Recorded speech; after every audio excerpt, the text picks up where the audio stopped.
Hey, what's up, guys? Welcome to another episode of Deliciously Decayed. I am Rick. And I'm Dev. Today we're checking out Mansfield Training School and Hospital in Connecticut. When it was closed, some of the buildings were demolished, but the rest were split between the University of Connecticut's Depot campus and Byrd Correctional Center. Obviously, we can't walk into a prison, so hopefully we're just going to be staying on the UCONN side. But by the end of today, there is a good chance we will be in cuffs in the prison. Oh, I hope not. Let's explore this bitch. Hopefully without the prison. Let's just go. Alright.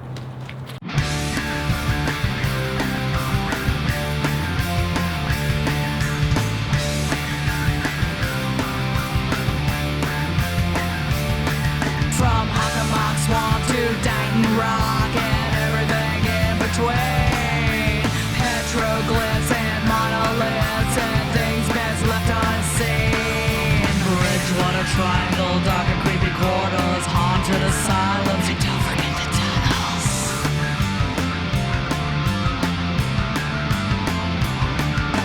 New England and beyond, only for the unafraid. Take a dog journey down an untraveled path that's deliciously decayed. Deliciously decayed. Deliciously decayed. In 1917, Connecticut Training School for the Feeble-Minded at Lakeville merged with Connecticut Colony for Epileptics to become Mansfield Training School. The Lakeville campus had just recently moved to Mansfield.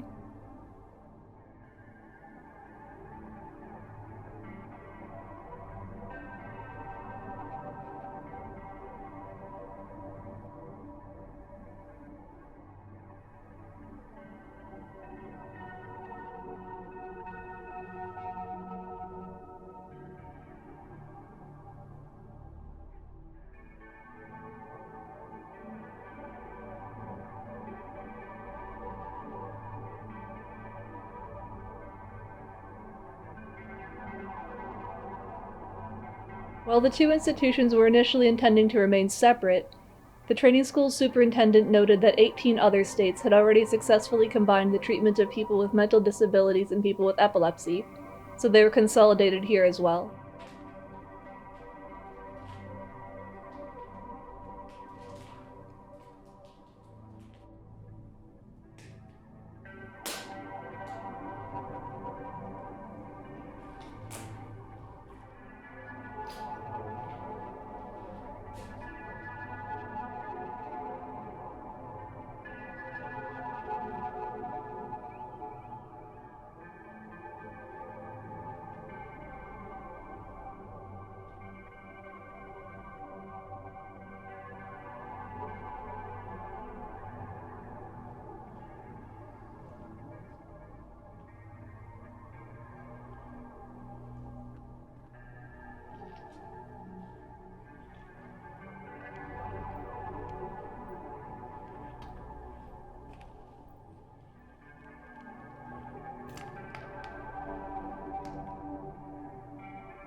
When we covered asylums and similar facilities in previous episodes, we touched briefly on how people with epilepsy were frequently grouped together with people with mental disabilities and psychiatric disorders, but we didn't talk a whole lot about epilepsy on its own.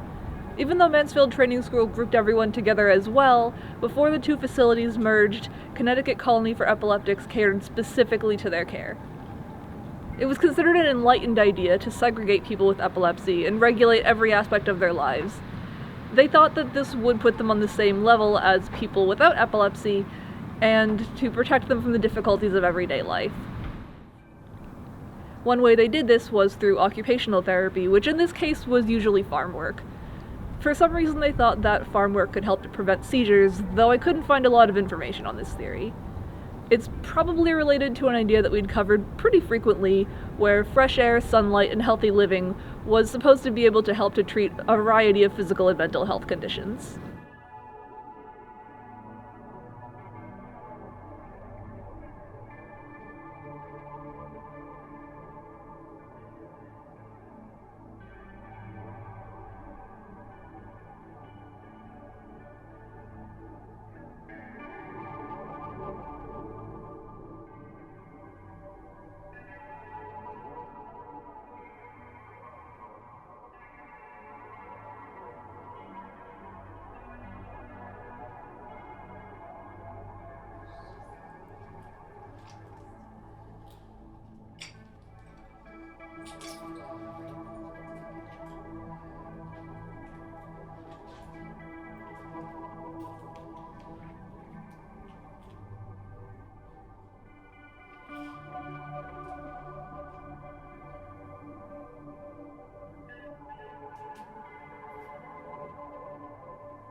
While there was a lot of conflicting information about whether the school was good or bad for residents as a whole, they did start to place a lot of emphasis on integration with the general community starting in the 1960s, when there was a lot of reform about how to treat people with disabilities.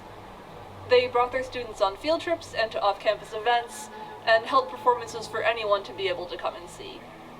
They even hosted the Regional Special Olympics one year, and the student band became well known enough to appear on The Ed Sullivan Show. This is distinctly different from any other facilities that we've covered so far that preferred to keep their residents out of the public eye.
Let's get spooky. Is it haunted? We did some research. We found a show called Paranormal Witness that ended up being a whole bunch of bullshit because people said that.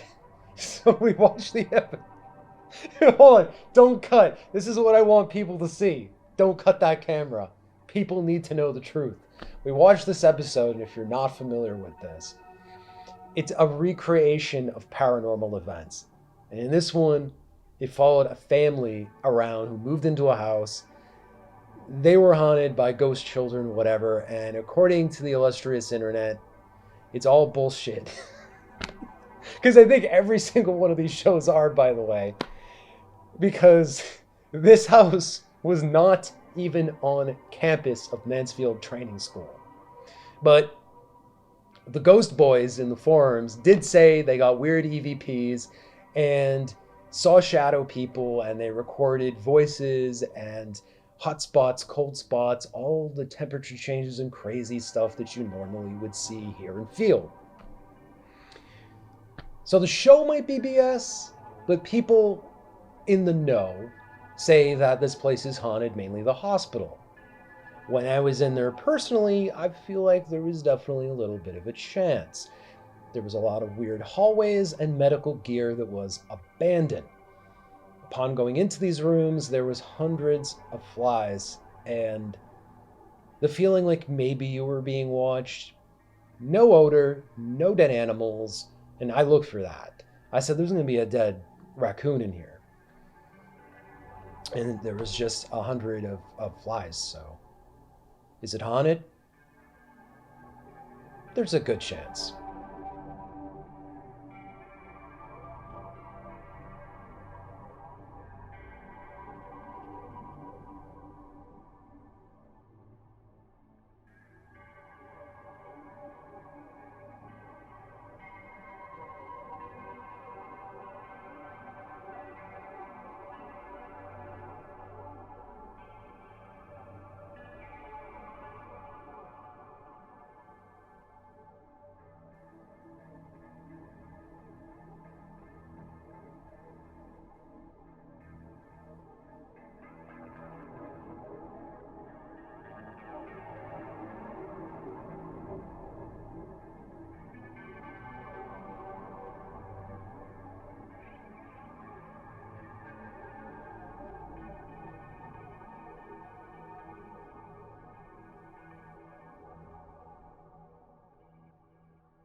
With the deinstitutionalization movement, an average of 80 residents per year began to leave the school.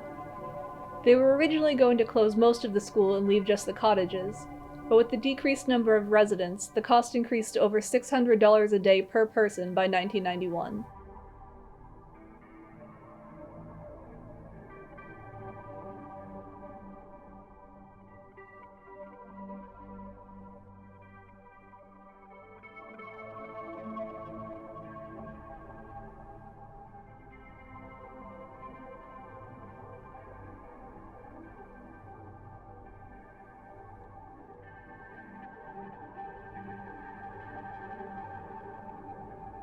With so few residents and numerous lawsuits over conditions, Mansfield Training School closed completely in 1993.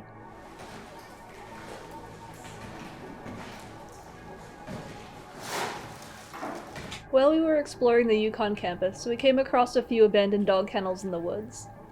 These were left over from a science experiment studying how behavioral traits could be inherited by crossbreeding beagles and coyotes into decoy dogs. They were both chosen because of how opposite their personalities are. 7 years into the experiment, 2 students broke into the enclosure and murdered the coy dog central to the experiment. They claimed it was just a drunken prank gone wrong and they hadn't intended to kill her, but the kennels shut down not long after.